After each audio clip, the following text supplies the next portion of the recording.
We are live on the Virtual Grip Network, and it's time to buckle up tight and hold on because it's playoff time for the OBRL YesterYear Racing Cup Series.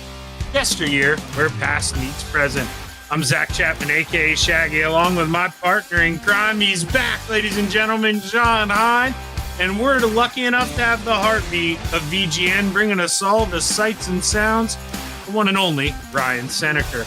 Last week, the gang rolled into Daytona for the season finale where we saw a 3-wide finish for the lead at the line. When the dust settled, it was first-time winner Andrew Medlin, who found himself playoff bound after a little help from his friend and fellow playoff competition, third-place finisher Tom Ogle.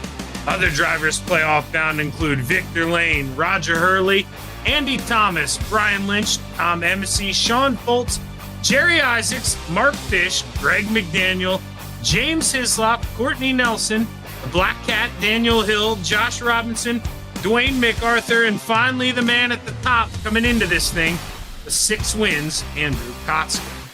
Now the drivers are ready, and I sure hope you are too, because it's time to go 140 laps around the Darlington Raceway. Stop number 2 here this season, and if you remember back to the first time, saw 140 laps of nothing but green flag laps, leading to a Tom Ogle win of more than 15 seconds.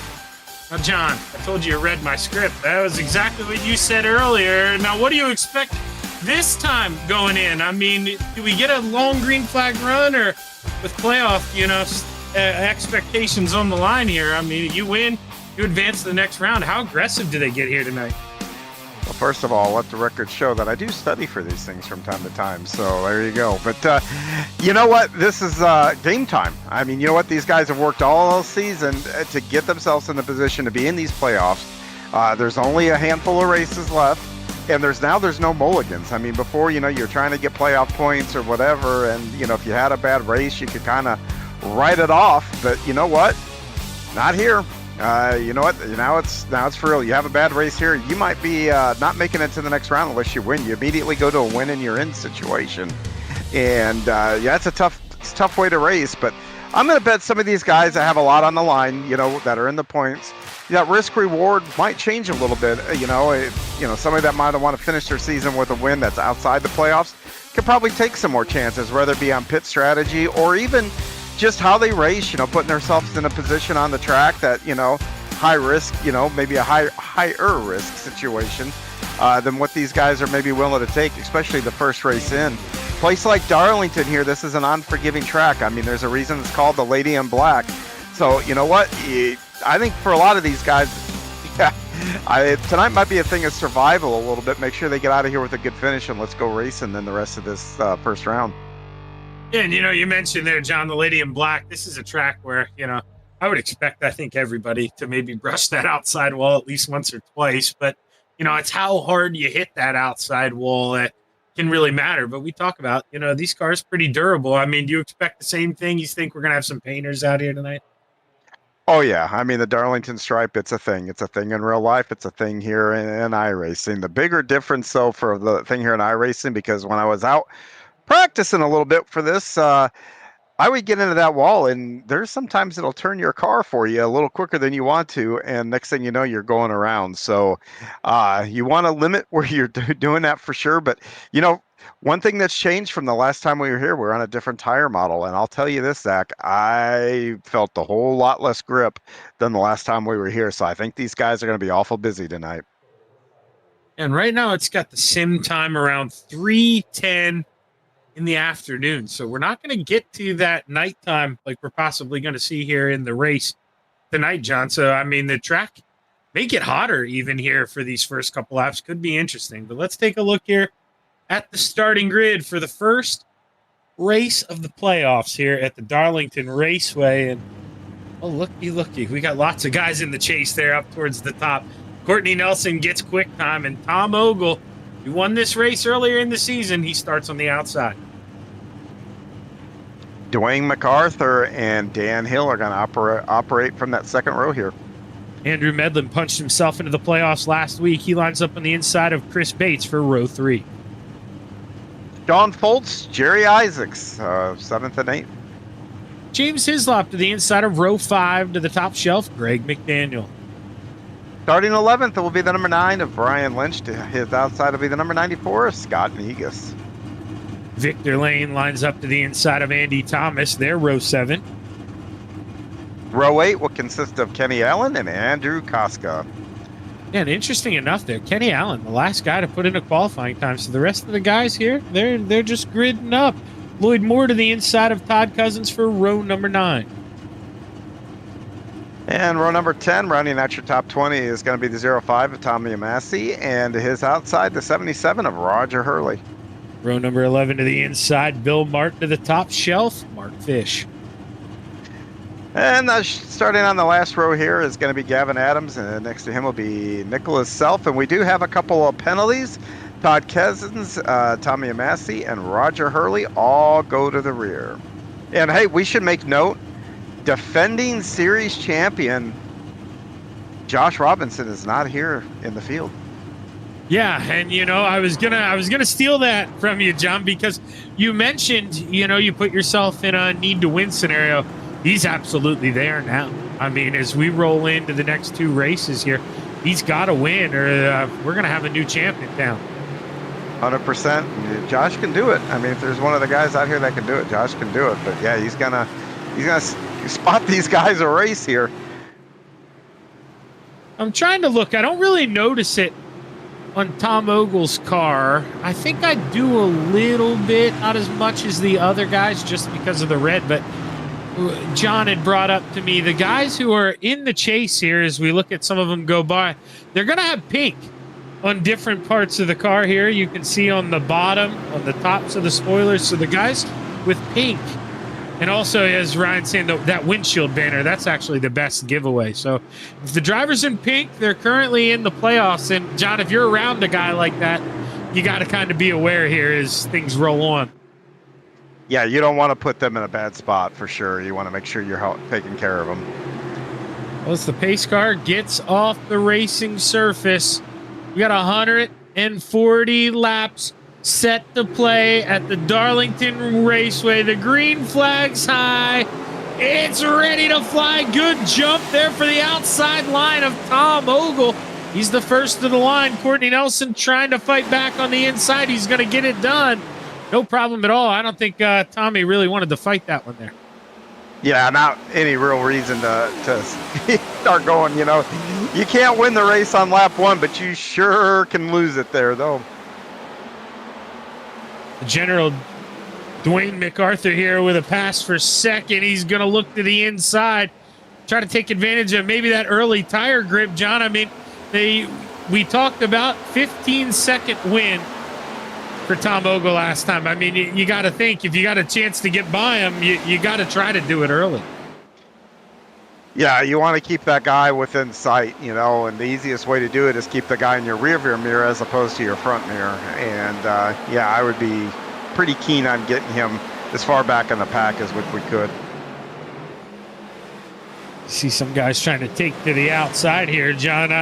I don't know if the outside line may be the preferred line right now, but I got to think possibly with tire wear later. Do you think we'll see guys maybe driving in a little deep on the top shelf if it's open and try to force that guy downstairs? Yeah, it's possible. I mean, I think part of the issue right now, though, is, the guys are pretty close to each other. You're going to get a little bit of aero push, and with that lack of grip with the new tire model, walking the car up to the wall, it's a little more treacherous than what it was the last time we were here. I'm already seeing guys into the wall up there, especially in 3 and 4. I think I just saw Todd Cousins do basically the watermelon man, around the corner up against the wall. And I want to mention there, Wayne Hufford, you saw him there on your starting list, but he's yet to hit the racetrack. So there are only 24 guys out there. And John, I mean, as we've been kind of breezing around here, different screens, single file here, and this has all the makings for one of those. Oh, never mind. Look at that, Scott Negus loose to the inside, but no caution flag here as he's able to keep it straight. Now, he didn't hit anything, John, but you know now he's going to be begging for a caution. He's going to be almost dang near half a lap down in that McDonald's 94 machine. And, I mean, we've seen it before. You go for a slide, you're going to have to play catch-up here for a couple laps. Now Dwayne MacArthur taking a peek here for P2, and Tom Ogle, they got pretty close there through 3 and 4. I think he said, just go ahead here. It's a little too early for that. Yeah, these guys are all pretty smart, you know, and look at them all. Ogle into the wall, MacArthur into the wall going through 1 and 2 there. So they're it's treacherous. I think guys are just figuring out exactly what they can, you know, when you go out and simulate, you know, practice and all that kind of stuff, race pace and things that go on during a race are completely different. I think a lot of these guys are just feeling their way around right now. Bill Martin in that Diet Mountain Dew machine. He's trying to work under that Kubota machine. I believe that's the 30 of Gavin Adams. It is. And another one there who maybe painted that front stretch wall a little bit. Not too much. You know, not going to damage the race car, but you're not going to get away with too many of those. And Sean Foltz, you're looking at him. He's the driver, or one of them, John, I should say. Didn't win a race this season, but got himself into the points based off consistency. And, you know, maybe not necessarily Mr. Momentum due to wins, but I think it says a little something in today's day and age in the playoff system, how you reward wins. You know, I mean, you're one of the few guys you raced your way in. That's got to mean a little more. As Chris Bates, hard contact on the inside. No caution flag, John. Yeah, he's still rolling, and we do not get debris cautions here in iRacing. So he's going to probably limp it to the pits and see how much damage he has and make a decision there whether to continue or park it for the night. Sean Foltz there going to give up that spot. Chris Bates, I'm hearing, had a meatball flag, so no choice. He's going to have to sit in there and repair that. That's not going to be a quick repair, so could be the end of the road here for him. His drivers continue to just run single file. You take a peek, or I take a peek, I should say, at the lead up front. Nothing has changed. Courtney Nelson still just holding a nice gap over MacArthur, I would say. I mean, John, glancing back here in the aerial cam, Ryan can call me a liar, but I see no battles going on this racetrack. Everybody being patient. Yeah, everybody's racing the track. I mean, that's what you do here. I mean, you do that probably more so than what you do with other guys. You race the track, and yeah, I mean, this is what you got. You got a battle there. It looks like for maybe 4th now. Just happened. Yes, we do. All right, but the battles are settling quick, and right as you guys said that as well, Victor Lane got moved around too by Lloyd Moore. So I mean, maybe the passes are happening. You know, they're just happening so quick, John. We can't necessarily catch them because, I mean, you mentioned needing to race the racetrack. The last thing you want to do when, you know, car doesn't feel too good is drive off these tight corners here, double file. I mean, it doesn't seem like a lot, but you know as well as I do, man, that adds a whole nother element you just don't want to deal with, especially here on lap 11, or 12, I should say.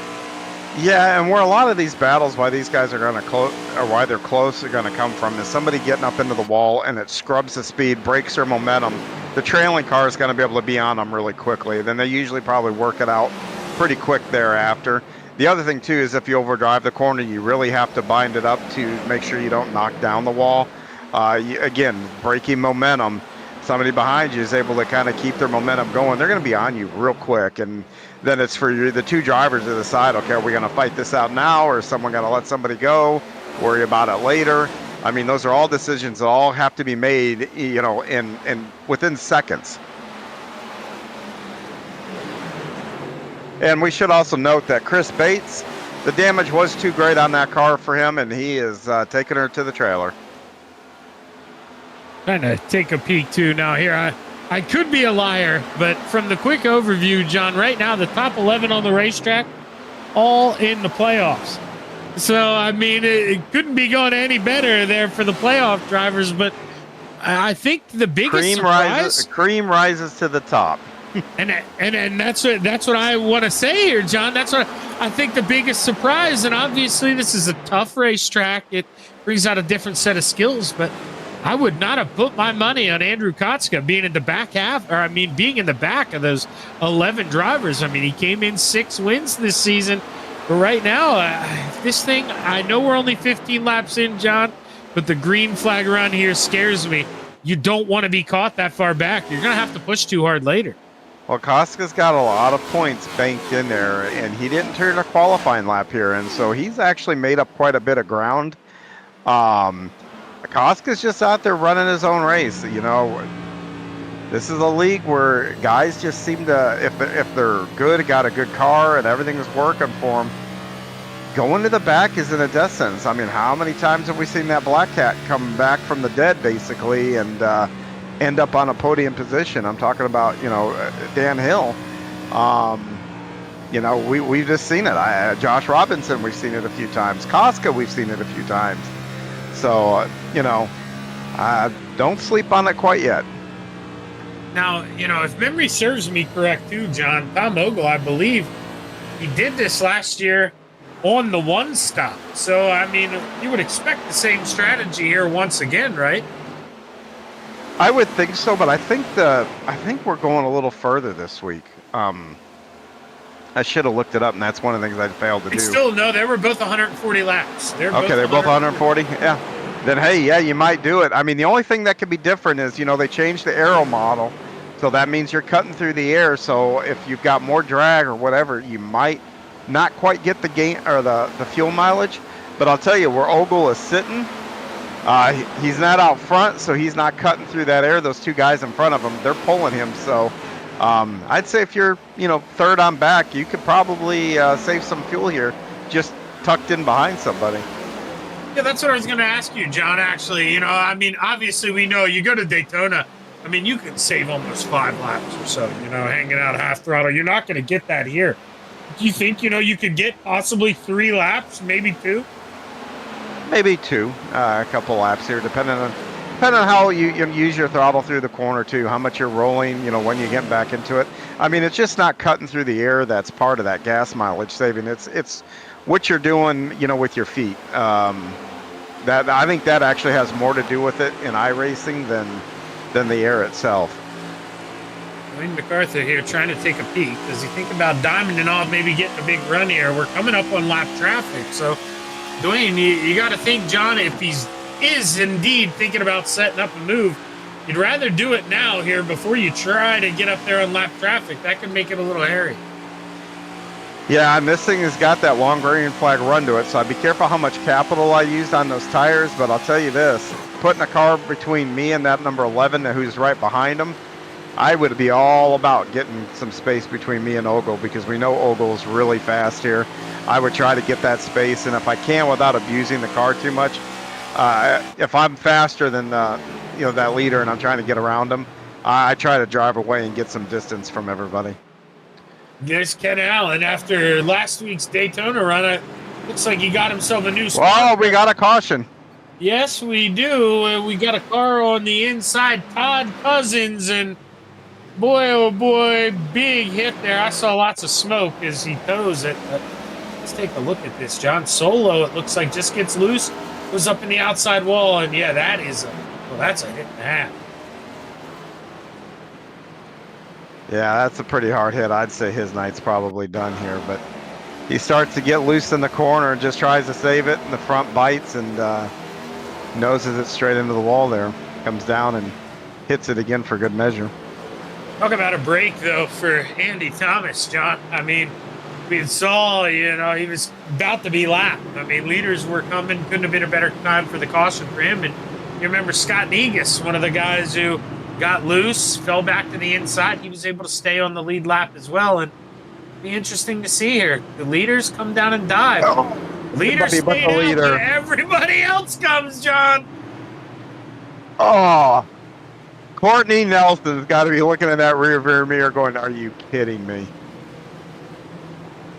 Yeah, and I think, you know, obviously, Courtney, there's nothing else he can do but try to, I guess, laugh this off, John. I mean, yeah, and if I'm him, I probably, and I don't make, I was gonna say, I don't make my bed and lie in it here either. I come to pit road and I don't try to run this out, because he's gonna get just stampeded if he stays out there.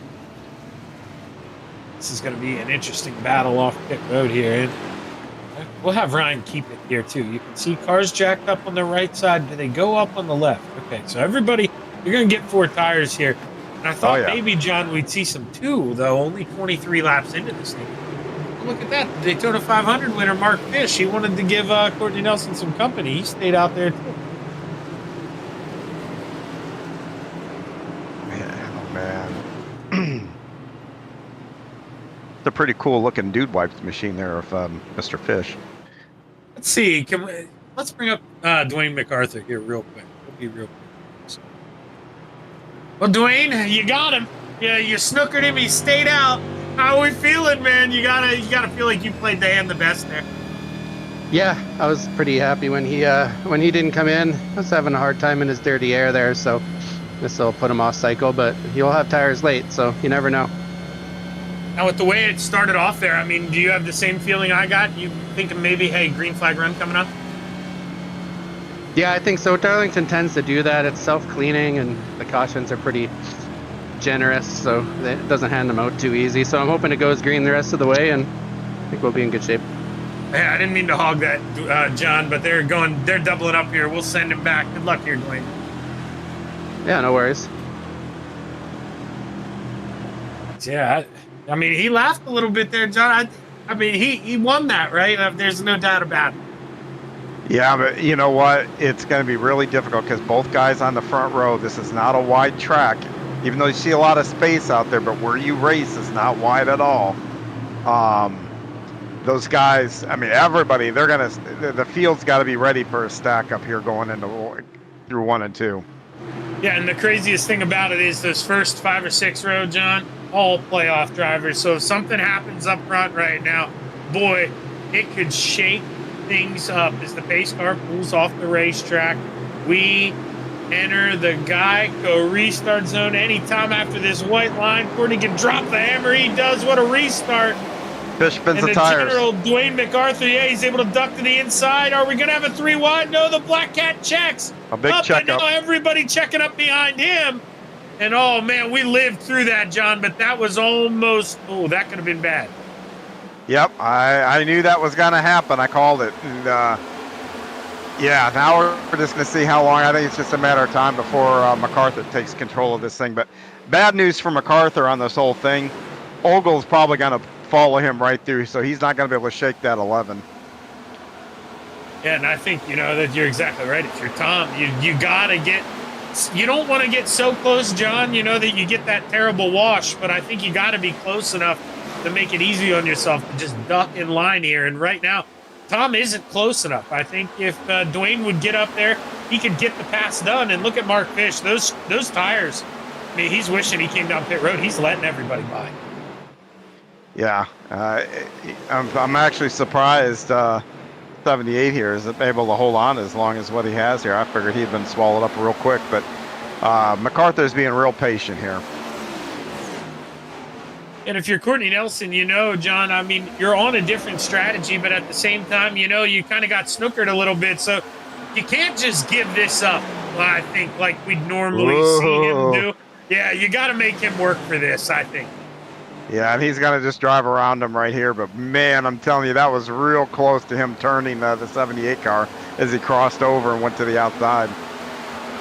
Tom thought about going up there on the high side, but didn't do it. And will he come to regret it here? Because now Courtney Nelson, he gets a little loose there. Tom going to lose a lot of ground to MacArthur. And all of a sudden, Courtney Nelson, man, this could be a long next couple laps here, John. There are a lot of guys in line here waiting to take their turn here at the 78.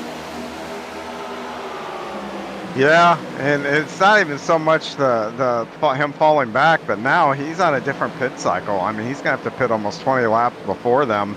It's a long race, so, I mean, we'll see how that shakes out, but that's what my big concern would be, is having to pit that early. It means you're going to spend 20 laps, probably a lap down, and 20 laps to pray of no cautions at Darlington. That's a lot of stress I wouldn't want as I'm driving around.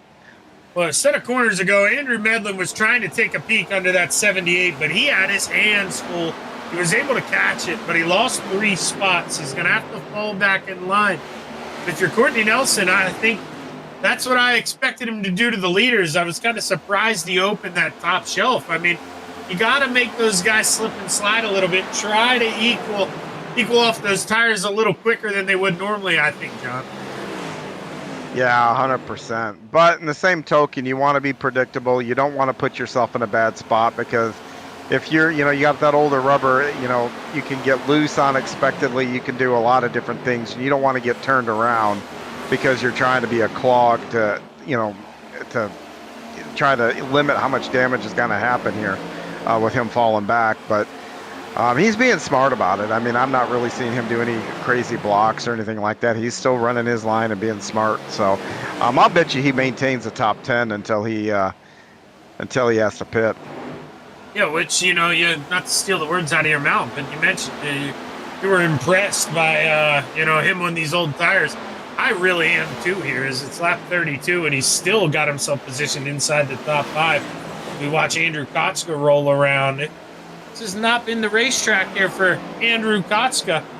He's still hanging out 12th. He was one of those guys that had to check up in that scare, and I think he's going to be needing another caution if he wants to get himself back into this thing. We are a long way away here. I mean, not being dramatic, 108 laps to go.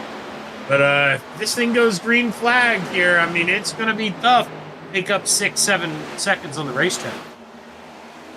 It is. He's going to have to, hope for another caution probably, and then get another bite at the apples per se. But yeah, I knew that checkup was going to be pretty big there going to the corner, and Kotska really probably took the brunt of it. Looked like Tom Ogle here. He's slowly starting to yank at this 83 machine, and Hill's closing in too. You got to think, John, I mean, it's one of those things where I think, obviously first race in the playoffs, you win, you advance to the next round. I think that's going to magnify how hard these three start the fight for this thing, because, then you can throw the rest of the races out the window. If you can smell the lead, you've got to get there. You got to punch yourself in.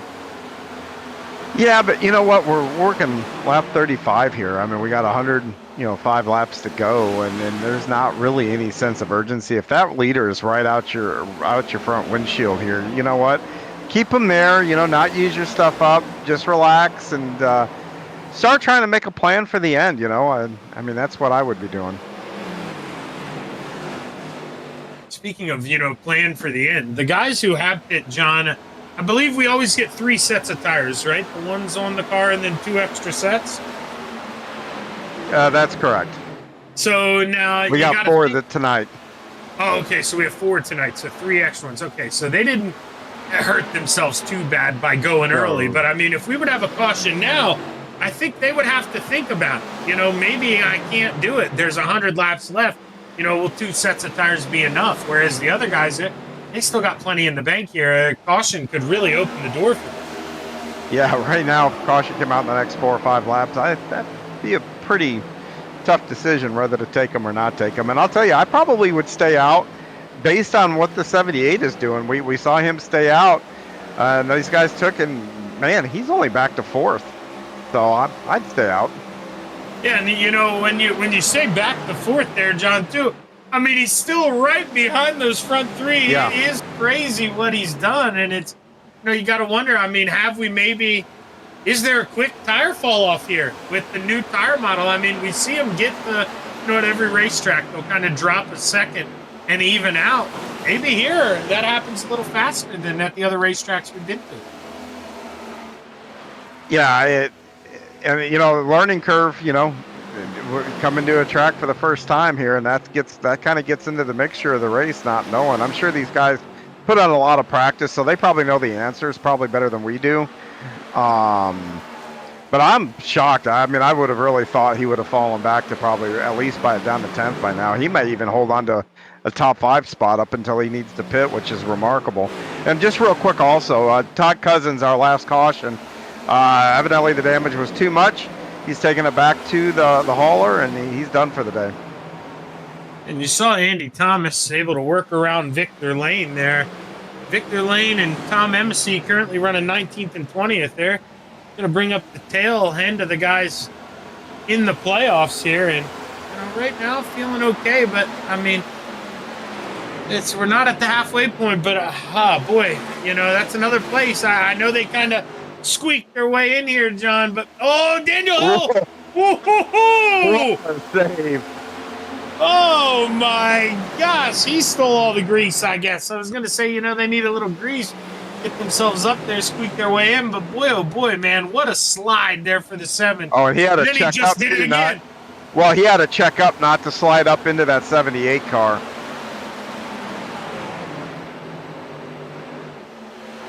Speaking of that 78 car, I can't stress enough. Courtney Nelson, original set of tires, and he is right there behind the lead, too, who, unless they are just pacing this thing, I mean, we may have a new tire whisperer in town because that 78, I mean, what a drive here by Courtney Nelson. I'll tell you, you drop me off in an official race, I sure as heck ain't going to be able to do that, John. Well, yeah, neither am I, but these guys are. We've seen it all season. Their skill level is on the higher end of things here. But I'll tell you, if I'm him, like I said, he's going to have to pit 20 laps earlier than these guys for fuel. I'd be awful nervous about having to run that far a lap down. Boyd Moore running at the kind of the tail end of this front pack. He slapped the wall pretty hard. We saw on the top of the screen last time. Almost does it again there. Boy, oh boy, these guys using up every inch here. Andrew Medlin running behind that Cartoon Network machine of Greg McDaniel. It's about half a lane higher. John, in your ideal world, obviously, you got to kind of run where your car is going to let you. But do we like that bottom to save tires? Oh, McDaniel's hard into the wall. Yes, he is. Yes, he is. He's going to get a big run off the top, though, here. And Medlin, oh, look at him. He gets a little squirrely. But he doesn't lift out of that accelerator, John, and he stays even. He should have the advantage here driving down. Does he throw the slide job? Doesn't need to. Yeah, and to go back to your question, driving where you want as opposed to maybe where the car feels comfortable. You drive where you want, you probably increase your tire wear a little bit. But, if the car wants to slide up high, you kind of roll with it, let it roll. That's another good way to save tires. And we got a battle for second with the guy with old tires. Yeah, and the guy who won by 15 seconds a couple months ago. I mean, the tides have changed here in South Carolina. Look at Courtney Nelson. I mean, boy, oh boy. And you got to wonder, John, now obviously it's not going to be huge, and I'm grasping at straws here. But if we are at that tire fall-off stage, I mean, he's going to have a little less fuel than everyone right now, right? Yep, so he'll go a little quicker if it has equaled out. But, again, can't stress enough. At least from a fuel standpoint, he's going to have to pit, 20-some-odd laps earlier. And holy cow, man, I would not want to run that long being a lap down. That would just be really, really stressful. No, and you're exactly right. I think the most stressful thing is, John, I mean, the whole field came down except Mark Fish. So what happens if he's stuck, he's a lap down and a caution flag flies? Yes, he'll get the lucky dog, but you know what that means. Tail end of the longest line. I mean, that's almost death sentence. Yeah, and what you don't want it to do is come out, you pit in that caution, come out 18 laps into your new run. That's really, you want it to go green for a while so you can get back on the same cycle. At least let the leaders cycle through their pit stops to kind of, get it back. But, like I said, I'm really, really impressed with that 78 car at this point. And, if all things equal here, he's got to be one of the favorites. And take note, they're going by Mark Fish, and Mark is on those old tires. Mark just went a lap down, so that tells you Courtney Nelson's probably got one of the best cars out here on the field today. I can tell you, Mark, I know exactly how you feel. Doesn't feel good right now. Yeah, it blows your mind when you see somebody out there on the same 48 lap tires, John, and they're doing something different than you are. Yeah. It seems like, he's possibly in a truck tonight, and meanwhile, this 78, he's in a rocket ship. Yeah, I'll be honest with you, that way that 42 looked, that's how I look on new tires. So, I think he still looked pretty good to me. just unfortunately for him, these other cats out here have got it locked in right now. Andrew Kotska, he's going to make a move here as he takes a peek under Brian Lynch. Brian Lynch not going to fight that one off. And I think kind of saw the writing on the wall. Andrew Kotska at one point was about 4.5, almost 5 seconds back of this leader here. He's cut it down to 3.8. So, I mean, he is just clicking them off as we're coming this time by, John, 90 laps to go. I mean, that's going to go quicker than you think. I know we got to have a green flag pit stop, but lap time's only 30 seconds here. I mean, they're going to click them off. Yeah. I mean, if they continue turning around like this, they sure will. And then lack of cautions, you know, that's been the MO. I mean, we've had a race now and not quite a race and a half total and only had one caution. That again, that's another stressor, I think, for that 78 car, knowing that cautions aren't happening here like maybe years in the past. And boy, he's going to really be tiptoeing those 20 laps. Speaking of tiptoeing, look at Daniel Hill right now. The Black Cat trying to go way up high.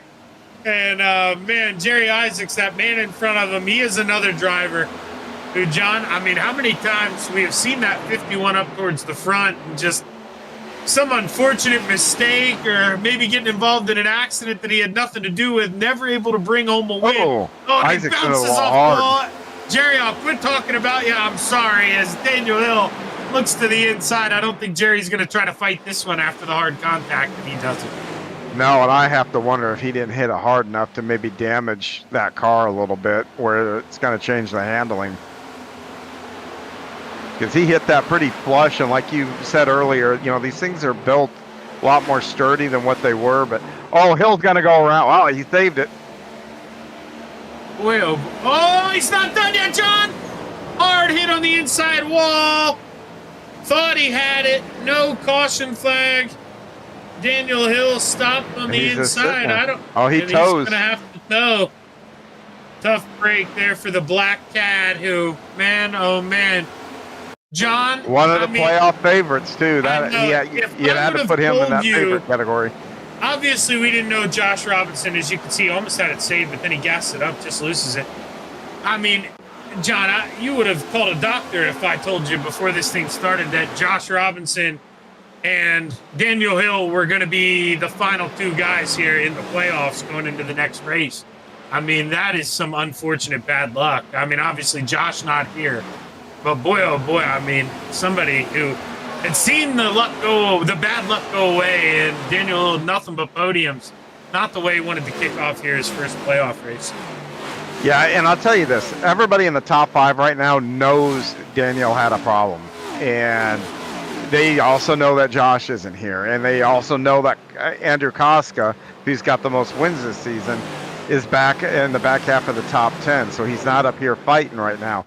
This creates an opportunity for these guys and creates a little pressure not to make that mistake, because now this becomes an opportunity race. This becomes an opportunity because there's 2 less contenders that they've got to try to beat to punch their ticket to the next round here. So if I'm one of these guys in the top 5, it changes the way that I run for the next, I don't know, 50, 60 laps to kind of chill out a little bit and make sure I have enough car to really go for it at the end.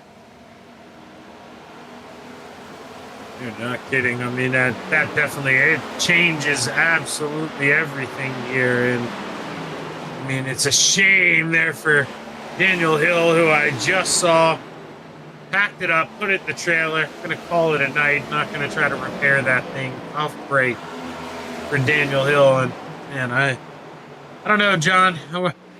As I take a peek real quick, I'm trying to remember where we go next week. It's Worldwide Technology Raceway. That was Gateway, right? Yep, that's right here in my hometown. That track's about a half hour from me, and I might actually be sitting on the yet to be named driver pit box next week. So that'll be pretty cool. No, obviously, you know, I know we're looking a little bit ahead, but that's kind of homesteadish, right? Big, wide, flatter oval. I mean, Homestead's back, but it's a flatter oval is what I mean. It's a flatter oval. But you've got And I know it's not quite as tight, but you've got Martinsville corner at one end and you've got Loudon, New Hampshire at the other end. Yeah, I mean, that is, From what I remember racing, I mean, that's not the place where you want to go in and, you know, have playoffs hopes on the line. You want to have a good run here. And look at Sean Foltz. He's getting sideways. Oh, boy. He's able to gather it up. No caution flag. He didn't hit the wall, but, oh, man, scary stuff there for that 59. Sorry to interrupt you, John. Yeah, that's a track. It's an egg-shaped track, I guess would be the best way to call it. And that turn one there will be really, really interesting to see what these guys do down there. But, yeah, you know what? Right now, too, if you stop and think about it, with Robinson not here this week and now Hill, you know, two of your pre-playoff favorites, you know, the people that you would have thought would have contended for this, those guys are both in must-win situations. There's two of them. And there's only two more races in this this round, so that intensity factor is going to ramp up here significantly next week. Yeah, and let's be honest, that last race, John, Bristol.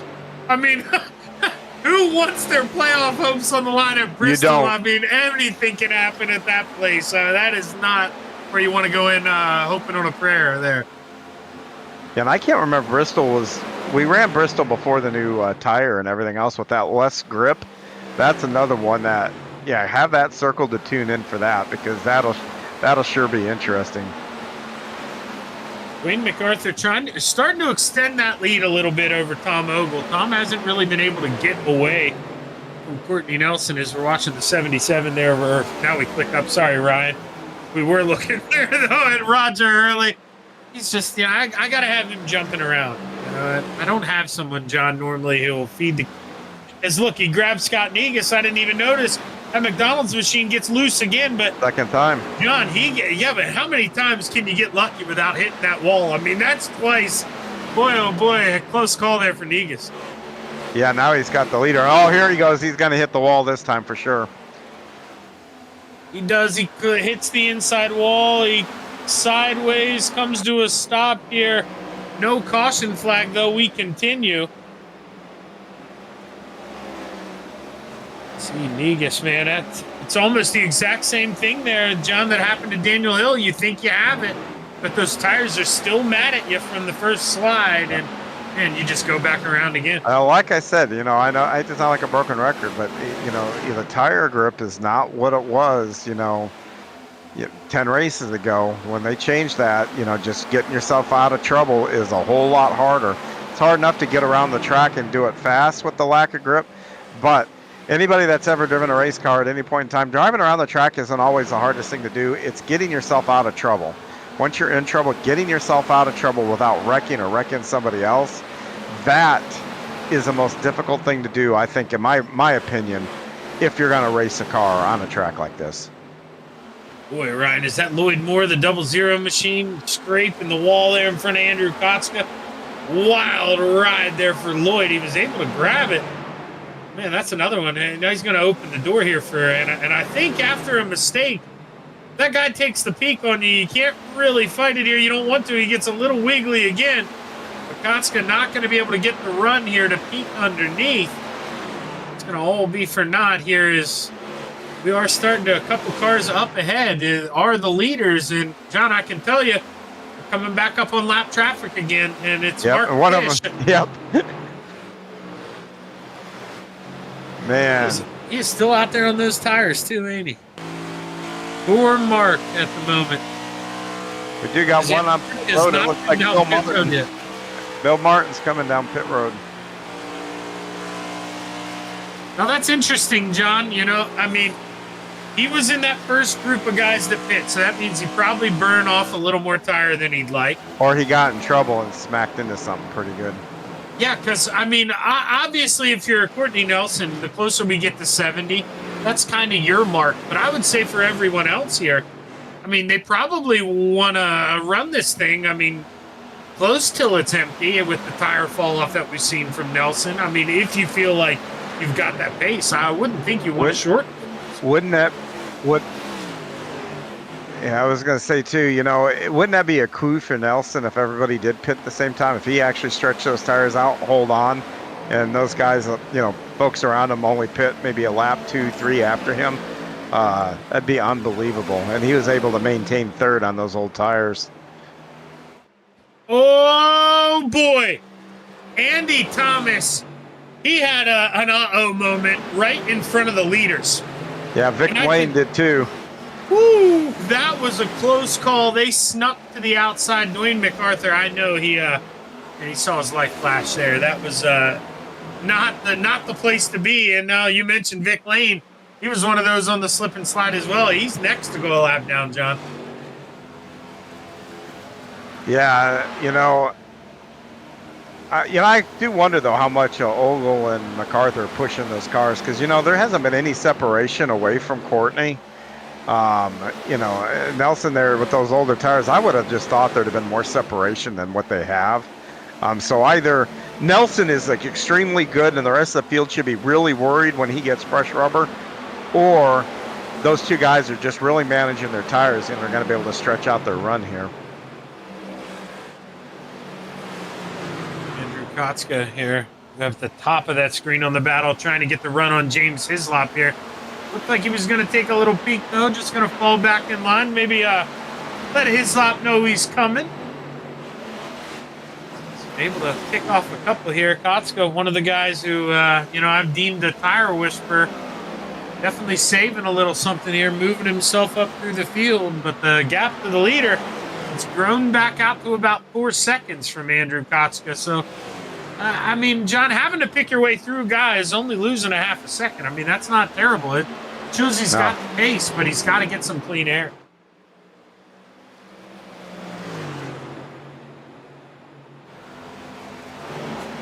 Bill Martin, I'm hearing too, still sitting on pit road. So who knows? I've had maybe had to run to the bathroom. I can tell you, I had to do that at Daytona the other week. That's the luxury of the virtual racing, John. You never know. Something happens. And look at that. Something just happened to Hislop. Flips the wall again. But Kotska is not going to be able to, not close enough, not going to be able to take advantage of it. No, and we should mention, you're worried about Kotska earlier. He's up to P8, man. He's not really pushing anything. So that's a car that I don't know that's shown all his cards yet.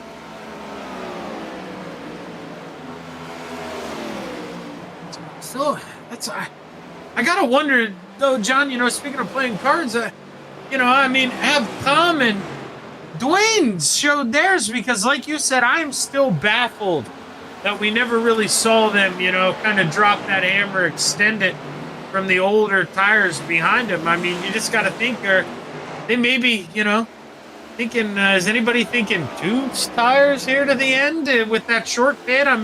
If they only have to pit with maybe 10, 15 laps to go for gas, does it help you to do that? Well, I'll tell you what would help is, going longer like that too. So if you've got a packet full and maybe a splash and go, so instead of having to take like 5 gallons or 3 gallons or whatever, you're only coming in for a gallon, you can save a half a second on pit road just for a splash and go. So going longer means you got to take care of your stuff, and that might be what they're doing here. Might put them in position a little bit later. It's all speculation, things that can happen here. But yeah, I'm right with you about surprised that those two guys, even if they were taking care of their stuff, not driving away from that 78 car, I just would have thought there would have been a massive advantage on those tires, and it really hasn't turned out to be that way. No, and this is no shot, guys like Jerry Isaacs, McDaniel, Medlin, but those are maybe the guys I'm talking about right now where maybe, if you can run this thing to 20, 15 laps Someone's to go, coming is to the it pit. Worth it here? Courtney Nelson, he's finally coming to pit road. So he went 76 laps. I would assume he went near till she was empty. He had the pace. That means he doesn't have to come back. Yep, he can make it to the end. That's why I'm wondering here with the tire fall off. Maybe those other guys, they run it for a while here. Do we just do tires? If there's a it's going to green be flag, a much shorter pit stop than Courtney's yeah. here. Oh, look at leaders coming too. That makes it a big coup for Courtney Nelson. Holy cow, that's huge. Okay, so now Dwayne, I called you Dwayne here. John, Dwayne's got to be thinking, I have the track position. There's no reason to not come down and pit. And Courtney Nelson, you saw the end of it there. He had to reverse. He missed his box. And, well, John, if we don't get a caution, we both know what that probably means for Courtney. That's tough. I don't know about that. I think he's going to be able to come back out. I think he's got the car that can overcome that. He's just way too quick, I think, not to overcome that. I think the hardest part here, though, is, and I think Dwayne's doing the smart thing here. He's won every battle in my eyes. He won the pit road bluff. Now he comes in, he says, okay, you're going to get fresh tires. I will too. You know, Johnny's doing what they do in F1. He doesn't want to lose that track position. So he's going to come in and cover off those new tires. And I like the way he's playing this game. But now Tom Ogle, McDaniel's really coming down to cement himself. Ogle really has a chance. Yeah, I mean, I'm wondering how long those guys do run it. It's going to be interesting. I mean, we saw that tire fall off. You know, it seemed like it was fairly equal after 15 to 20 laps. So does Tom go, you know, maybe till 20, 25 laps to go, and just from there on out, John, you try to burn the place down. As now Jerry Isaacs, excuse me, he is going to come down pit road. He's the next one to join the party. Man, I can't begin to tell you how huge this is for that 78 car.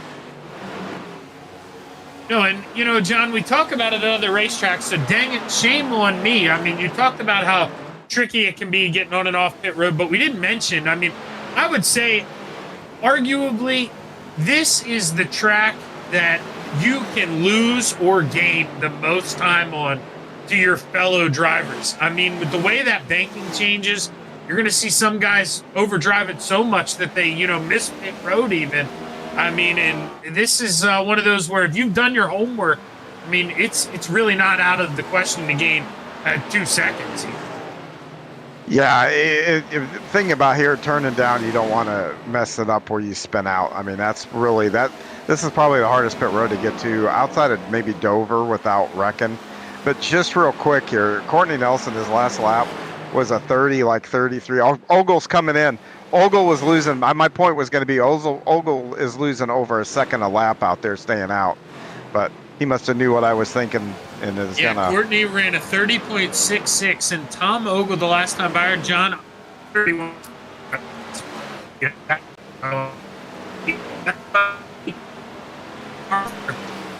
Yeah, there was a big difference there in the lap times. So Ogle had to, without a doubt, come in, and this is gonna be fun now to watch green flag pit stops. That's honestly how Ogle, I think, got that 15-second win back in the spring. Green flag pit stops cause separation. You see it over and over in these races, and it, you know, some of it's created by getting to pit road, some of it's getting out of pit road. You know, but that separation seems to happen quite often with green flag pit stops, and we're going to find out here shortly how much of separation, in fact, does take place here. Thank you. I assume with what Ryan said, my mic was geeking out a little bit. As we'll see. Hopefully I stay good now, as I'm hearing I'm good, because my screen, John, says packet loss. So maybe the internet's not the best right now. You've lost your packets. I'm trying to grab the little ones I got. I'm hanging on, but I could be experiencing what some of these drivers experience sometime that we call motor trouble. This is not good. But John, the guy I was worried about earlier, Andrew Kotska, he's out front now. He just needs a caution flag. Yeah, wouldn't that be a change of events? 4 cars on the lead lap. You talk about it. I mean, that's kind of why I jokingly brought it up. That would change this game. And yeah, Foltz Victor is Lane coming, right so now there'll be would another be the one. lucky dog.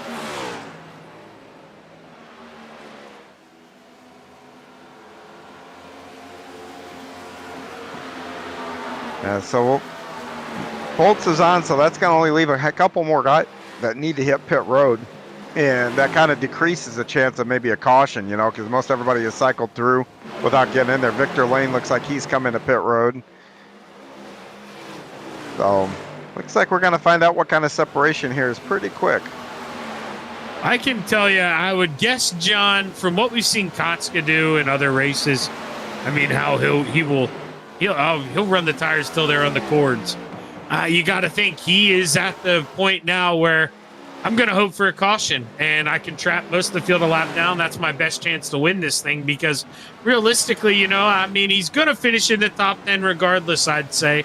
But this is his, maybe this is his Hail Mary moment. This is his shot.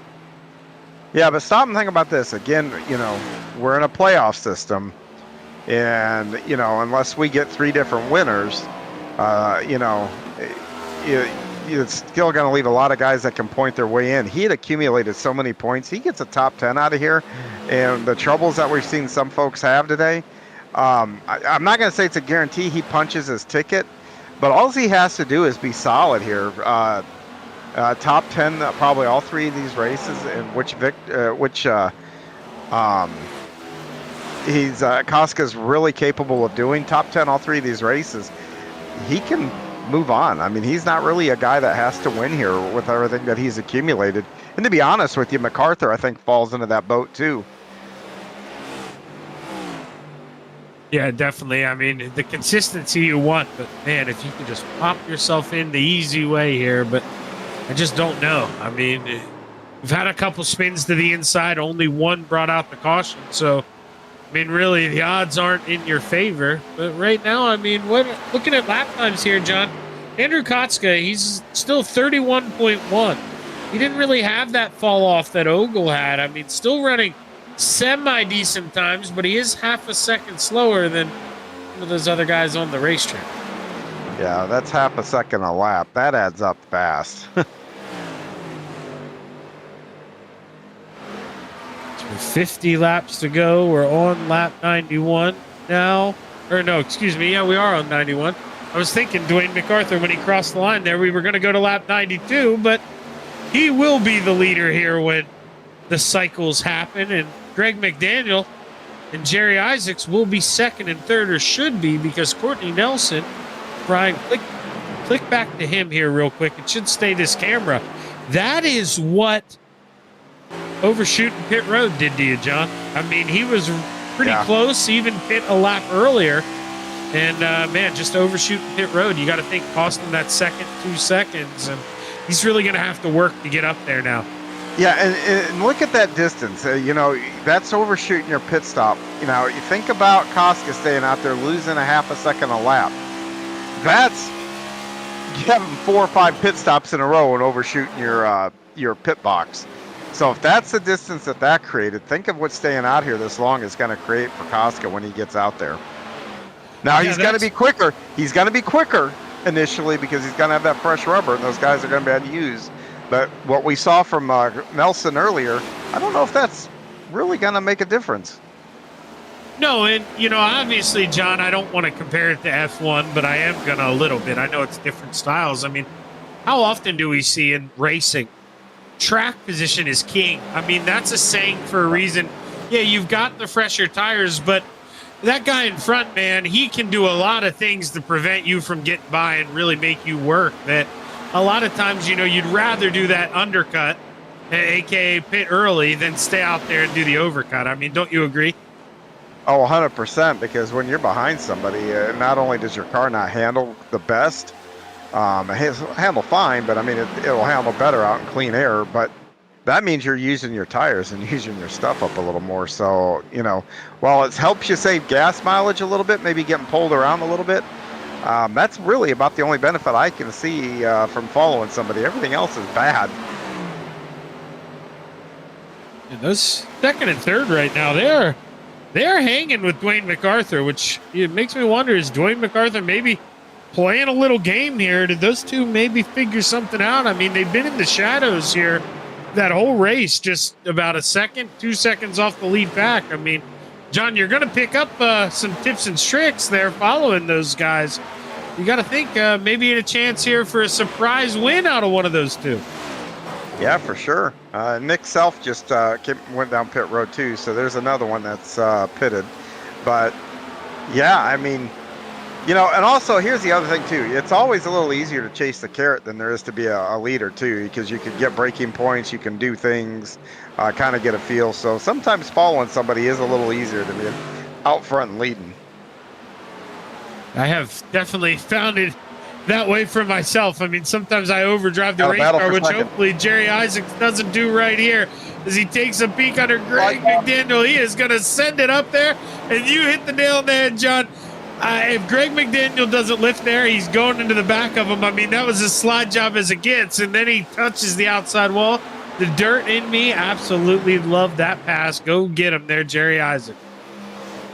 That's a textbook slide job. A nice job there by Isaac. So one more to go here, and yeah, like you said, I don't. But if Jerry wins this thing, I can't call that an upset victory because the dude has like ran the top 5.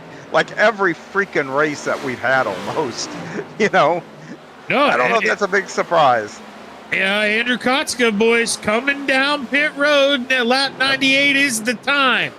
So it's going to be interesting. He's going to be way behind those guys here when he comes off pit road. He's going to have 20 lap newer tires.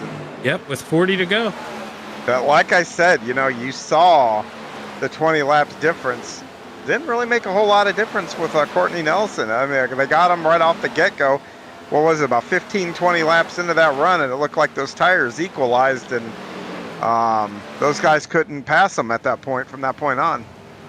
No, and that's Andrew Kotska overshot the pit there a little bit, had to back up. That'll cost him a little bit of time. And, yeah, it just goes back to, John, where I said I think the track position is so important. I mean, yeah, you got those newer tires, but by the time you catch them, I mean, it's all but equaled out, especially here with this new tire model. And there goes your new leader, Dwayne MacArthur, as he returns back to the top. Andrew Kotska, we do go back to him there. He's just now getting off pit road. I mean, he is a half a track behind the leaders. He has got to go. Yeah, he is. And like I said, though, in all honesty, I don't know that he's really got a whole lot of pressure on him. He had massed enough points, and you know, I think if he finishes somewhere pretty close to the top 10 the first 3 races here, I think he moves on regardless of what anybody else does. He's got a nice cushion there, so he doesn't got to go out and press really hard, because the last thing you want to do is come out of that pits and, you know, try to get it all back or try to get most of it back and push beyond what the car is willing to give you. And next thing you know, you kind of saw what happened to Dan Hill. A mistake happened, and next thing you know, you're on the trailer. You don't want that to happen. Hard into the inside wall. Didn't mean to cut you off there. Hard into the inside wall. No caution flag as he's sitting sideways. So we're going to continue. But that was a big shot there for the Diet Mountain Dew machine. Tried to take a peek under Andy Thomas and clips him in the right rear, or left rear, excuse me.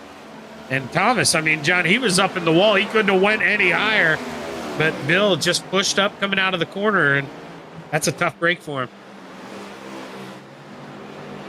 Yeah, the lady in black has another victim. Yes, we do. And going to get out of the way of the leaders here one more time. And they're going to let these boys race. Jerry Isaacs, I think, John, you know, obviously he's going to be okay with P2 for the reasons we've mentioned all throughout the show. Josh not being here, the tough break with Daniel Hill. I mean, if you're up there and, I mean, even the top 10, you're feeling pretty good right now. But 100%. But do you try to, I mean, John, we're both competitive guys, and you haven't won that race all year. So does Jerry maybe push it a little bit harder than he should here? Or is he going to have to talk himself back on this one? Because you know the competitiveness in you. He's going to want to get that first.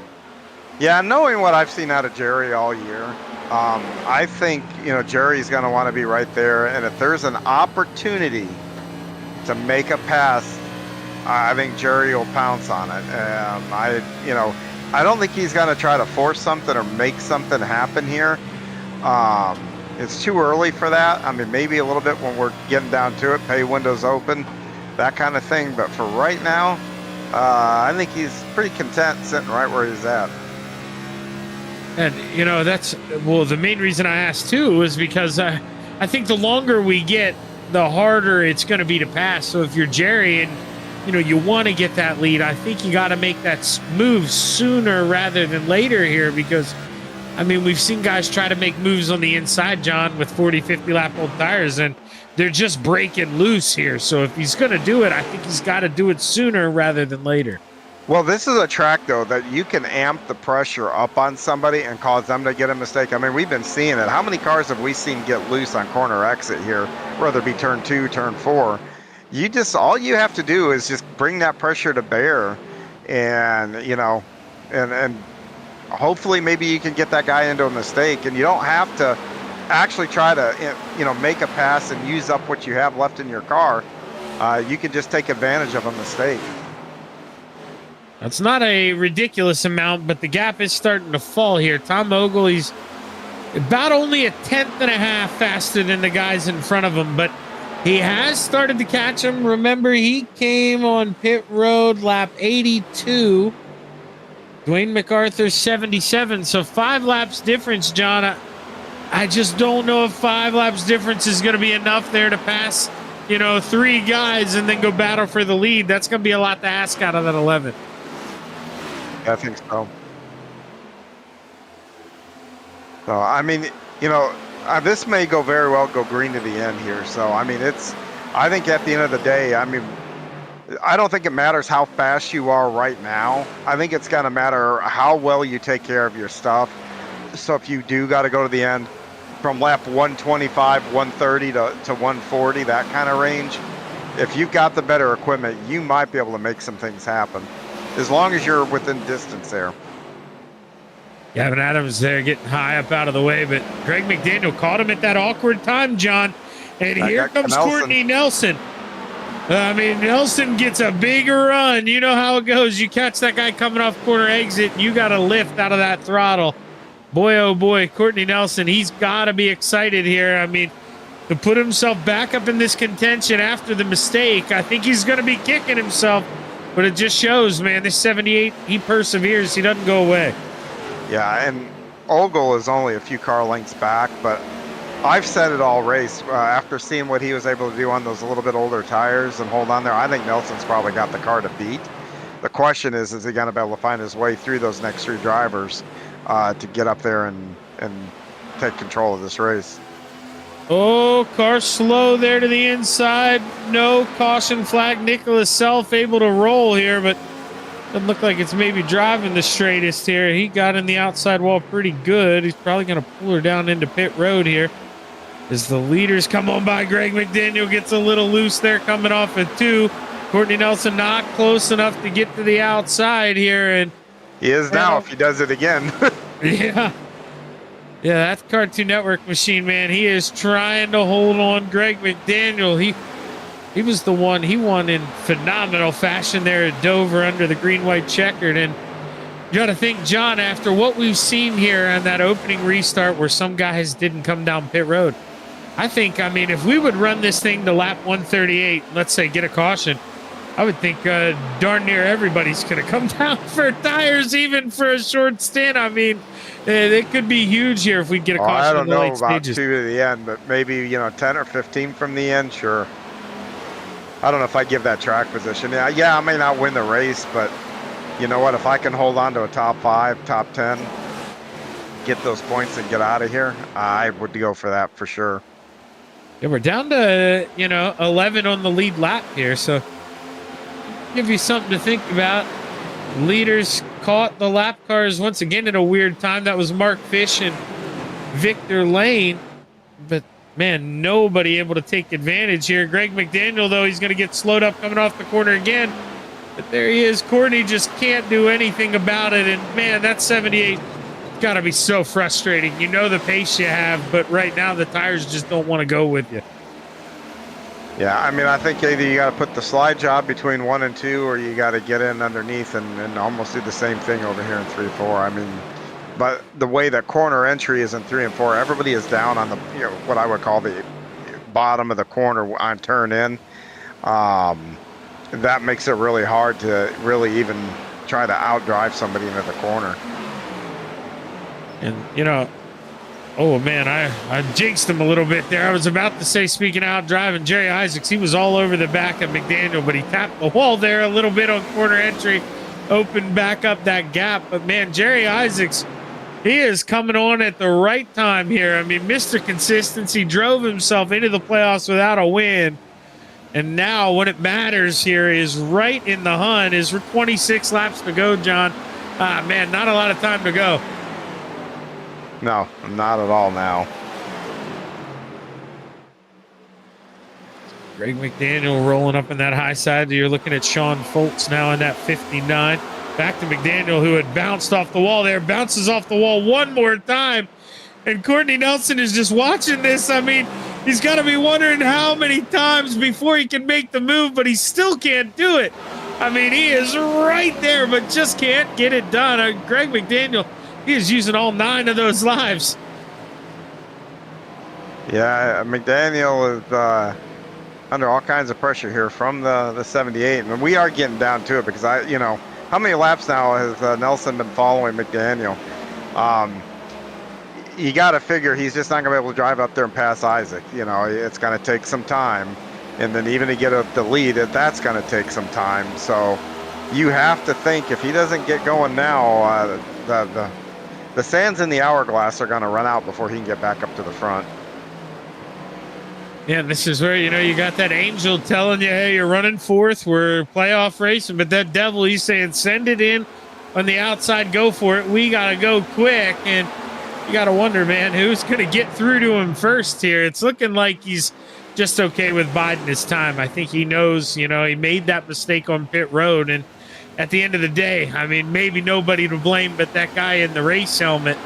And I don't think he's going to put anybody else in a compromising spot here as we start to wind down. Yeah, right now, had it not been for that little bit of a miscue on pit road, Courtney Nelson would be leading this race and probably be in control all the way up until the end here. He's looking there, but he's got a decent run this time. And McDaniel had to burp the throttle there, center off. Yeah, they both did. Yep, Courtney Nelson gets a little loose, but he's still able to stay to the inside. Nope. No, Greg McDaniel, man, he shuts that door. And he drove it in there. Yeah, this battle isn't over yet, John, but it could take, even if he does get by, it could take Courtney Nelson all 22 of these laps here to get this done. Yeah, and what's the big question will be what's left of his tires after he does, because I can tell you running that bottom right there and trying to outdrive him out of the corner, you use a lot of tire up doing that. I mean, I know you obviously you don't want to, throw yourself for a loop here, John, but do you think there are drivers now maybe dialing up some different brake pressures here, trying to drive it in a little deeper, maybe giving yourself some more rear brake, or, right now when you're battling, or are we just kind of dealing with it?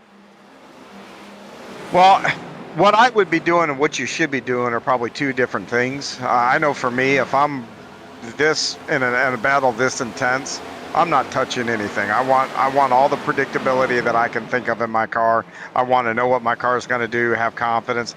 Anytime you make an adjustment, at least for me, you've got to do a lap or two to figure out exactly what that adjustment does, get your comfort level back. And I just don't think Nelson has a time for it. But these guys are, like I said, a whole lot better than me.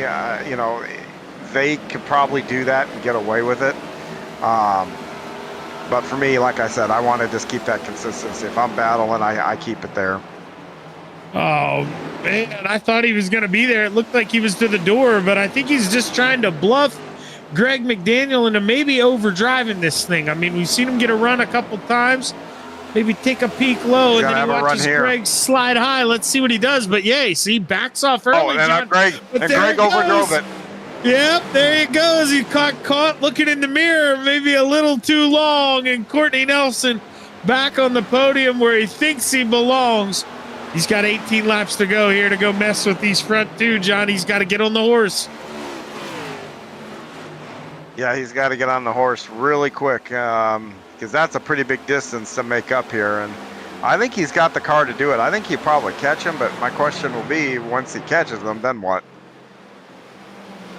Yeah, let's be honest. This is no shot here at Courtney, but it took him a couple bluffs there to get that thing done. It kind of forced Greg into an error. I mean, how much time is he going to have when he even gets there? And I just don't know with the pace we've seen from those front two, if he could get it done just on sheer pace. And I'll tell you this, the one thing, I'm starting to see a couple of lap cars ahead of the leader. You know, we've talked about the last couple times they've caught traffic. They've caught them in awkward spots. At this point, if they catch one of those lap cars in an awkward spot, Nelson will be there. Gonna need a little luck here. I would imagine gonna pull out of the way here going down the straightaway. So this one shouldn't have too much implications. He does. Tom Embassy getting out of the way. Gonna let those front two go and play here. And actually, Courtney Nelson gets on by too. That's exactly what he needed. And he is getting pretty close to the tail end of that 51 machine. I mean, he's closer to Jerry than Jerry is to Dwayne at this point. So Jerry's going to be feeling the heat here soon, John. Oh, he's already feeling the heat. He knows that 78 has got closer in his mirrors. Lap after lap. You know that as a driver. Now Jerry has just got to concentrate out the front window, hit his marks, and do the best that he can here. And maybe that'll be enough here to hold off that 78. If he makes quick work of him, though, man, he's got to have enough time to get to that 83. Yeah, most definitely. He's going to have to do this, and I'd say he's got to give himself 8 or 9 laps if he wants to work on the leader. So he's got 5 laps to get this done, I'd say, in my book. And he may not need that long. Look at this. Big run. He's going to take a peek under the 51, and Trey Isaac says, go get him, buddy. You have fun with this thing. I'm happy with third. He almost wrecked himself, too, man. He got on the brakes and popped the wall, but, well, looks like we're setting us up for a barn burner here. Mark Fish is out front here of the leaders, not too far up the track, so we'll see what he does. If he gets out of the way here, then it's really going to be, there's nobody in front of Mark. So, yeah, Mark's getting out of the way. So, guess what? There's cleared track probably now to the end of the race here for these two leaders. Yeah, I was gonna say he better after the precedent he set this race. That would have been quite the story if he stayed up there in the way here with a couple to go. I mean, 12 to go this time by as we cross the line. You're looking off the back of the leader here, Dwayne MacArthur. Courtney Nelson, he pitted before everyone, a lap before Dwayne here, and he still somehow has kept these tires once clean. Again, gets a good run coming out of 2. Look, he's going to close that gap almost down to nothing here going to 3. Looks like MacArthur, looks like it's pretty even through 3 and 4. Nelson, again, gets a little bit of run coming out of the corner. So right now where Nelson's beating the 83 is on corner exit. I mean, what a story this would be here if Courtney Nelson somehow pulls this out, John. I mean, you go back and look at this, I think the 83 has played everything exactly right. I mean, he bluffed Courtney Nelson out of pit. He goes in, covers him off 1 lap later, and still somehow Courtney Nelson is right there. I mean, it is crazy. All odds against the 78, and somehow he's right there.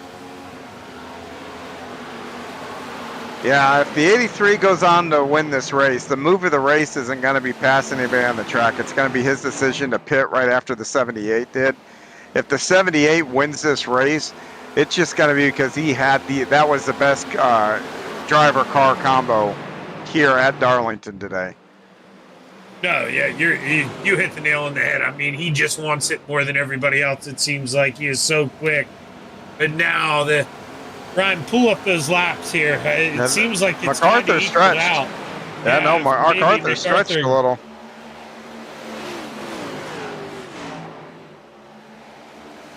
It'll be interesting to see here. Nelson, can he get a little back this time? I mean, you saw he had to enter, I believe it was 3 and 4, a little high the last lap. Maybe overdrove, or maybe MacArthur trying something different here, going to lift, try to drive out heavier. But this lap will be the tell here. Are they equal? I mean, that's 0.006 of a second.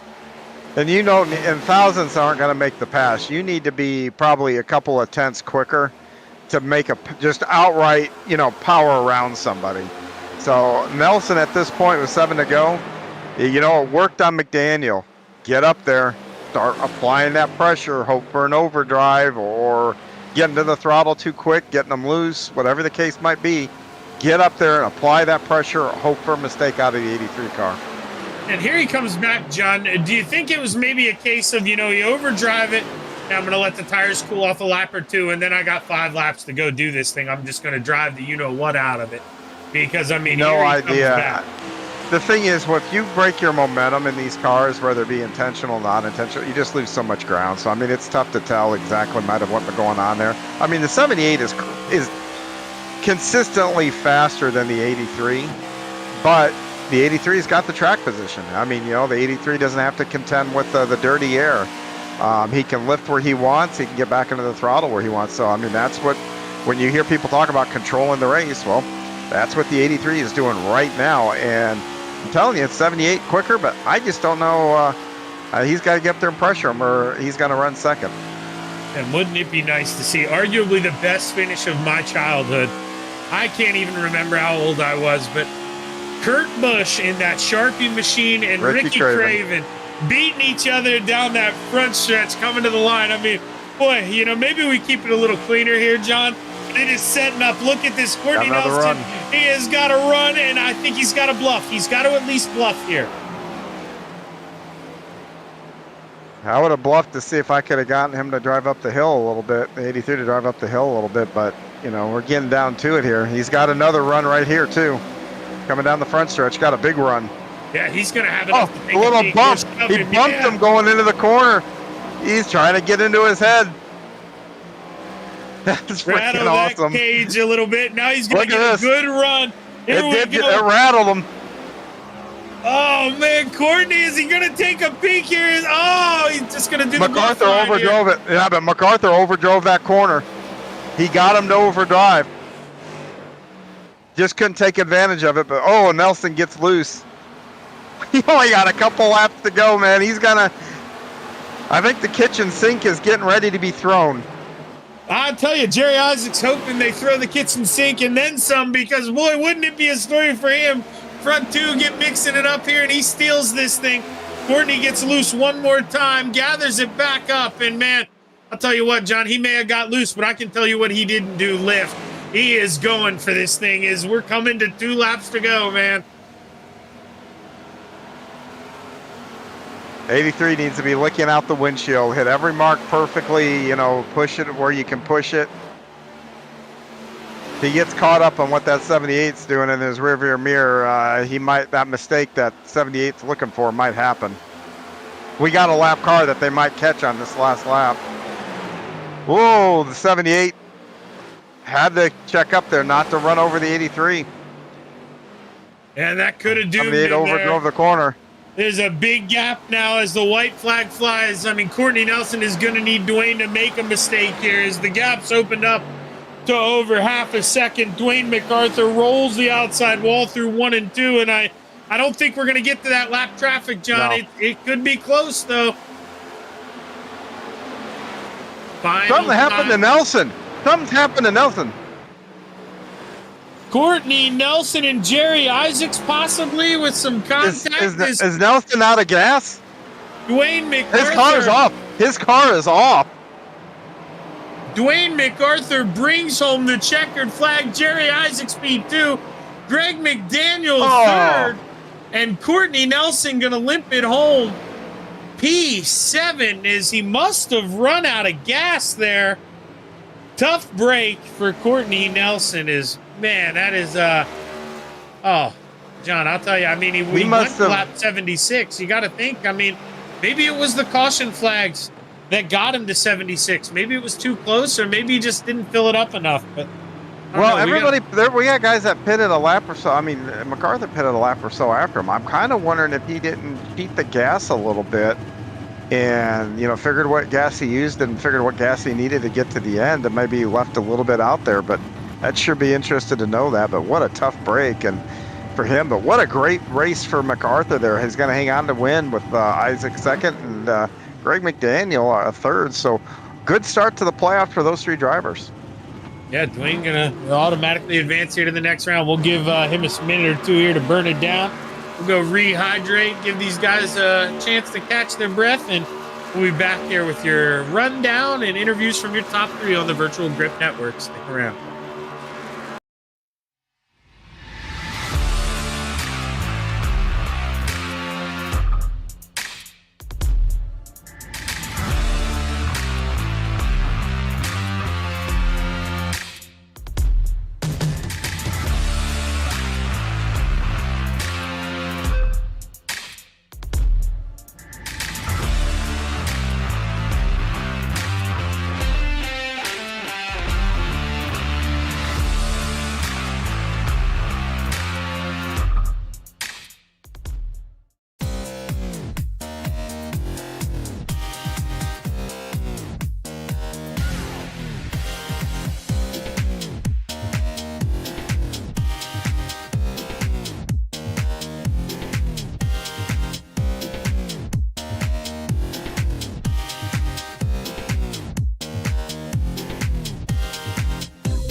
We are back live on the Virtual Grip Network, and 280 laps this season at the Darlington Raceway here for the OBRL YesterYear Racing Series. And John, we talked about it in the break, man. One caution. I mean, this one maybe a couple more hiccups than usual, but oh man, I mean, when you hear OBRL, I guess I just want them to race at Darlington every week. What a great show. Yeah, and the big thing for me that stood out from the race today is, I talked about it briefly about separation happening on green flag pit stops. We didn't see that today. That top 5 was under a blanket once they got back together and got back up to speed after the pit stops. There was just no separation hardly at all. So to me, that's the biggest thing that kind of blew my mind here today watching this race. But what a great race once again here for these guys. Good way to kick off their championship run. Yeah, let's go ahead and look at that final finishing order here. You're going to see a lot of familiar names. There are a lot of playoff contenders. Good runs here tonight. Dwayne MacArthur brings home the win. Welcome to the next round, General MacArthur. Jerry Isaacs, P2. Greg McDaniel rounds out the podium. Andrew Kotska, 4th. What was I so worried about, John? Tom Ogle, 5th. Andrew Medlin, 6th. Courtney Nelson, 7th. James Hislop, 8th. Lloyd Moore, 9th, and Sean Foltz rounds out the top 10. Coming home 11th is going to be Brian Lynch. He was followed by Gavin Adams. Victor Lane, 13th. Andy Thomas, 14th. Tom Massey, 15th. Then we had Scott Negus. He comes home in the 16th place, followed by your Daytona winner, the first Daytona race winner, Mark Fish, comes home 17th. 18th is Nicholas Self. Roger Hurley, 19th. William Martin comes home 20th. Coming home in the blackjack spot, the Black Cat, Daniel Hill. Kenny Allen, 22nd. Todd Cousins, 23rd. Chris Bates, 24th. And, well, rounding out the field there, Wayne Hufford never made the call, but he did enter. Going to bring home the last spot. Now, with that, we'll go ahead, bring up our top 3, or our third place finisher, I should say. Won't bring them up all at once. Greg McDaniel, Shaggy up in the booth, man. What's going on? Just happy to be here talking to you, Shaggy. How are you doing? Not as good as you, man. I'll tell you, I don't know where you hid the horseshoe tonight, but it looked like you were going to be coming home 4th, and I think somebody maybe ran out of gas. I mean, you saw quite the calamity there through 3 and 4 after Isaacs got into the back of him. I mean, did you think you were maybe going to get P2 there for a second? I was just hoping Kotska didn't pass me when I slowed down to miss those guys. I heard Jerry kind of let out a groan or something, and Courtney said sorry. He did run out of gas, so luckily I was able to safely navigate that, and Kotska didn't get by me, so I can be here talking to you. Yeah, you know, I mean, obviously we've got some pretty funky racetracks coming up, you know, for the first round of the playoffs, and to come out here and finish on the podium, I mean, you got to be feeling pretty good here about your point situation, right? As we get ready to roll into Gateway here. I mean, are you excited? Yeah, I like Gateway. I don't know what's after Gateway for this Bristol. First, okay. As long as there's no road courses, I should be okay. So I'm not a great road course racer. So no, this was a good finish, and I think a few guys in the top 12 had a rough night tonight. So if I can just those probably aren't tracks I'm going to win at, but if I can just be slow and steady and stay out of trouble, I shouldn't have any trouble moving on to the round of 12, hopefully. Well, hey, man, I'm rooting for you. I want you to get that thing up there. Hey, bring home the trophy this year. But before you get out of here, man, I'm sure you got a list of people you want to thank. Let's hear it. All righty. I'll thank my girlfriend Sharon for always letting me do this. Maybe we'll watch this together here in a few minutes. And OBRL by Victory Lane Sports, thank you for your great league. YesterYear Racing, sponsor of the Sunday Night League. We've also got Admin Box, Aerologs, and Sim Racer Hub.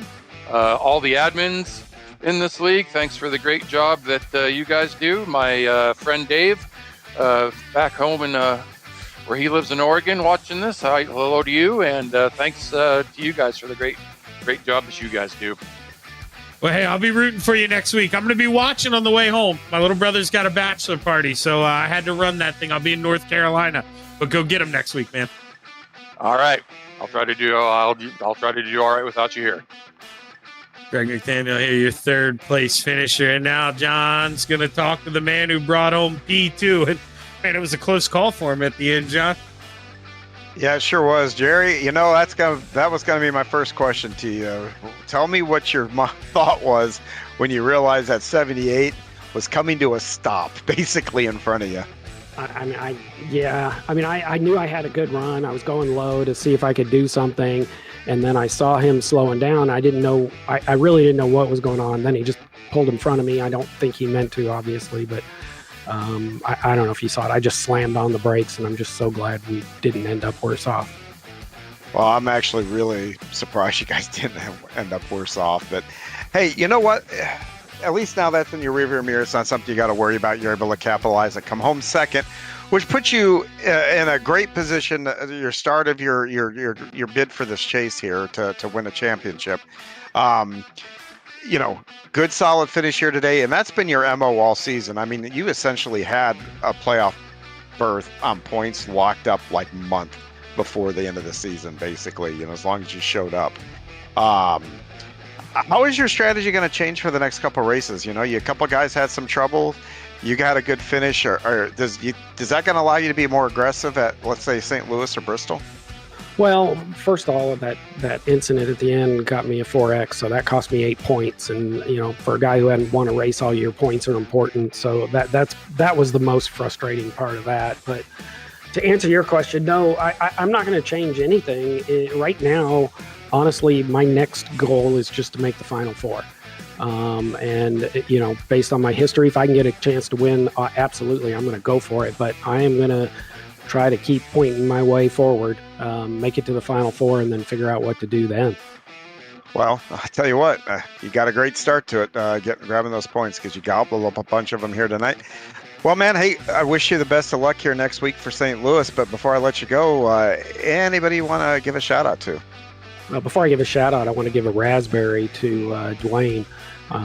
Not that he wasn't fast, but he is a master at taking your clean air. You know, I could get up to him, and then I don't know if you guys saw it. He just was so good at taking away that clean air and coming across your line. There was no way I was going to get past him. But as for thanks, hey, thank you guys of EGN. You guys do a great job. I know my mom likes it when she watches. I always go back and watch and stuff. And What's your mom's name? What's your mom's name? Ann. Well, Ann, how you doing? So we'll give her a shout out real quick there. Thank you. You for watching, Ann.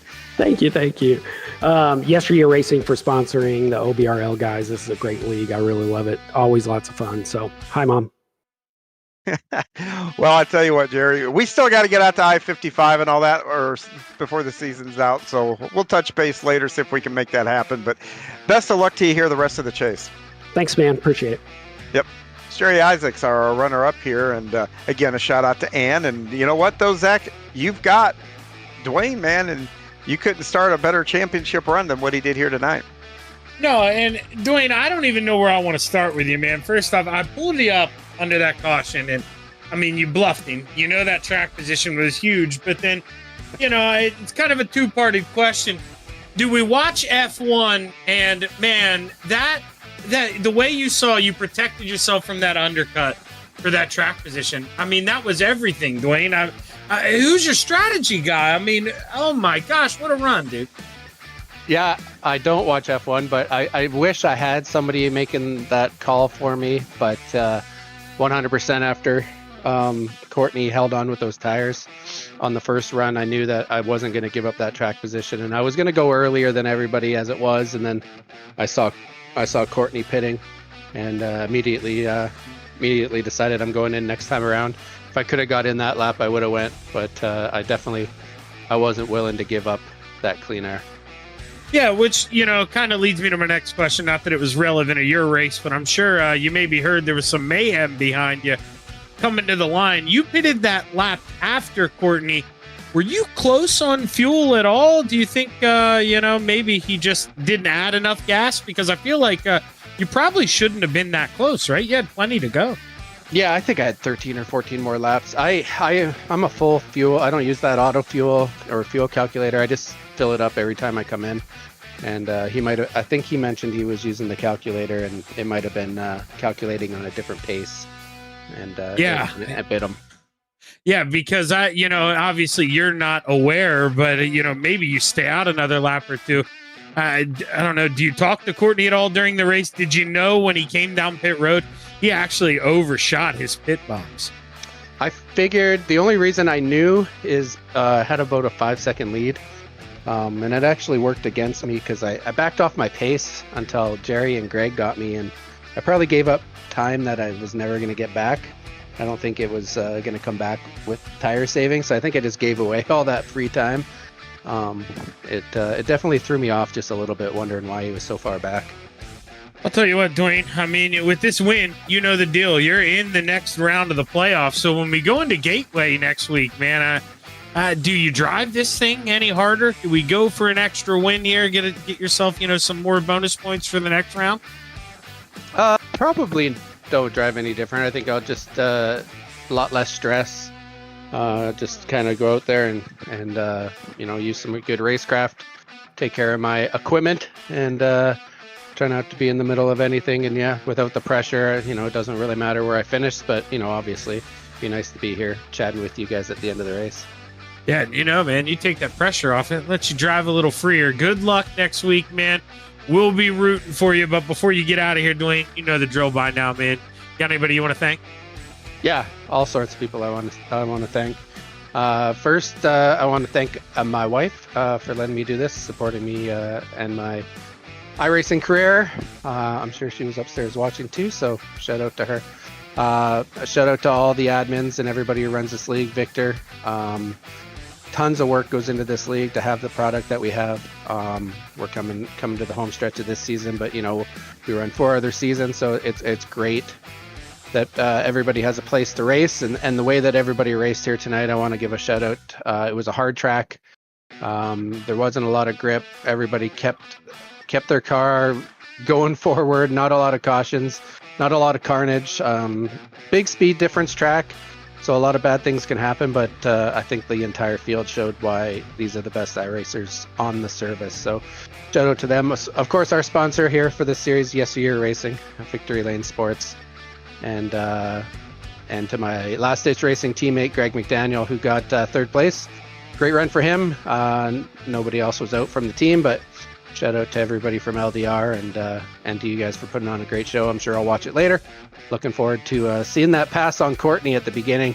After the first restart, it felt real close, and I'm excited to go watch it. Well, hey, congratulations on the big win, Dwayne. You earned it. Good luck here in the next round, man. Thanks, my man. Take care. Dwayne MacArthur brings home the win. And, well, John, I mean, you heard that seemed to be the name of the game here. Track position, he said, I mean, he planned on even pitting early. So the fact that Courtney beat him to pit road maybe caught him by surprise. But it seemed like, we come to these racetracks now more than ever with the tire kind of equalization. You got to get that track position. Yeah, absolutely. And I said it during the race. It's like, if he wins, the move of the race wasn't a pass he made. It was the decision to pit right after that. And that's definitely, that was the difference maker. So, kudos on him because, again, that's a decision you have to make split second, It's not something you can plan or decide and all that kind of good stuff. So, man, we're off and running, Zach. You know what? One down. We got a handful of these things left to go here, and it's still anybody's championship. Yeah, it really is. But we got some other racing going on here on the Virtual Grip Network. So let's go ahead. Let's check that out. This Tuesday here, going to be at the South Boston Speedway for the YesterYear Racing Tour Modifieds. I'll be on the call for that. What should I expect at South Boston here, John? South Boston is one of my favorite tracks to go to, and for those cars, watch for a second lane that could emerge. Sometimes it does, sometimes it doesn't. It's really temperature dependent on if that happens, but got one of my first asphalt wins there at that place, so that's a special place to me. Now, do we have any idea who's coming out on the podcast this week? Do we know? We didn't do a podcast this week. It's a holiday week, so we took the week off, but we will be back next week. Okay, cool deal. And speaking of next week here, a week from now, we'll be at the Worldwide Tech Raceway. And I should say, I shouldn't say we. I think John and I both, have some plans. So we'll be watching from afar. But John, it should be a good race. I mean, that's basically your hometown track. It is. Drive by it frequently, and that's a track that's gonna much like this because you had two different turns at this track. They're not equal because of that old minnow pond. Creates a little bit of an odd shape here for Darlington, but St. Louis, they did it intentionally. Turns 1 and 2 is going to be tight. It's going to be almost a short track corner. 3 and 4 is a big sweeping corner. It's like Martinsville is 1 and 2, and then New Hampshire's 3 and 4. So yeah, the guys are gonna have to figure that track out for sure. Well, that's going to do it here for the OBRL YesterYear Racing Cup Series. I'd like to thank my partner, John Hine, the dude in the back, Ryan Seneker. And last but not least, we want to thank all of you for tuning in. Have a great night and mark those calendars. NFL's back Thursday, baby. Have a good one.